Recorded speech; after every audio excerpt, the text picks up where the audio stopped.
Sorry, just having some iron brew. Iron brew is quite political, isn't it? Talkings with Kev Lowe. Last year when I relaunched this channel, and please feel free to re-watch the video. I can never quite get used to this. I think it should be up there, maybe? Don't know. I said although I was focusing on mental health, there were some other topics I'd like to discuss, one of which was politics. Aside from perhaps one video and a few comments, I've not really done that. This time of year, around September time, I do something called the political compass, which is a test that tells you basically where you stand on the political spectrum. And I like to retake it every year just to see that, you know, I'm all right, not drifting somewhere I don't want to be and need to have words with myself. So on the political compass, we have a look at what your economic views are and your social views. So there's not just left and right, there's also how liberal and how authoritarian you are. I'll show you.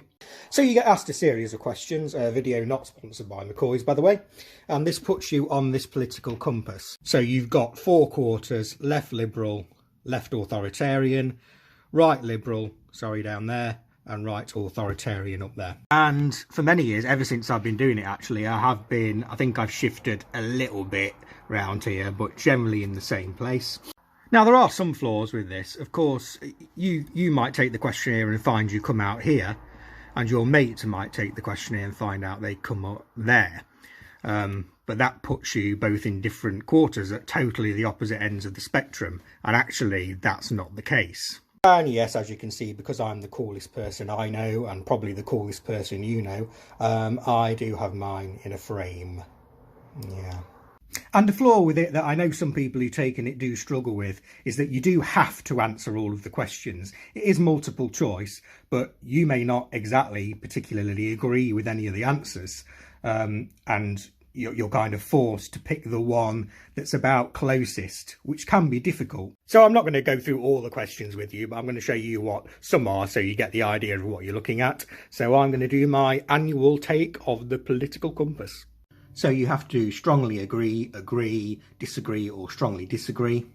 Generally speaking, if you're not sure, I think my tip is to try and not overthink it. I just had a bit of a disaster. I knocked the iron brew over.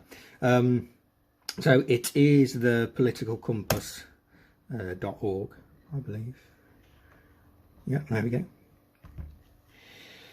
So there you go. Where do you stand on the political compass? Test yourself and then print a free personal certificate. My favourite bit. If economic globalisation is inevitable, it should primarily serve humanity rather than the interest of transnational corporations. That's easy for me. I strongly agree with that. I'd always support my country, whether it was right or wrong. I mean, no, not if it was wrong. There is now a worrying fusion of information and entertainment, absolutely. And there's all sorts, there's stuff about abortion, about questioning authority. Some of it makes me laugh a bit, but maybe that's just my politics. All people have their rights, but it is better for all of us that different sorts of people should keep to their own kind. Brilliant. Is children keeping secrets from their parents normal?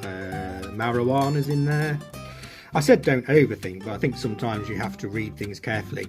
The most important thing for children to learn is to accept discipline. Now, you might very much believe in discipline, but do you think it's the most important thing for children to learn? Here's a bit of a mental health one. When you are troubled, it's better not to think about it, but to keep busy with more cheerful things. Stuff about terrorism and counter-terrorism. Interesting one, this. A significant advantage of a one-party state is that it avoids all the arguments that delay progress in a democratic political system. Now, of course, I absolutely am against a one-party state. However, that statement itself is very true, is it not? Technically. I suppose, is it a significant advantage? Mothers may have careers, but their first duty is to be homemakers. Oh dear.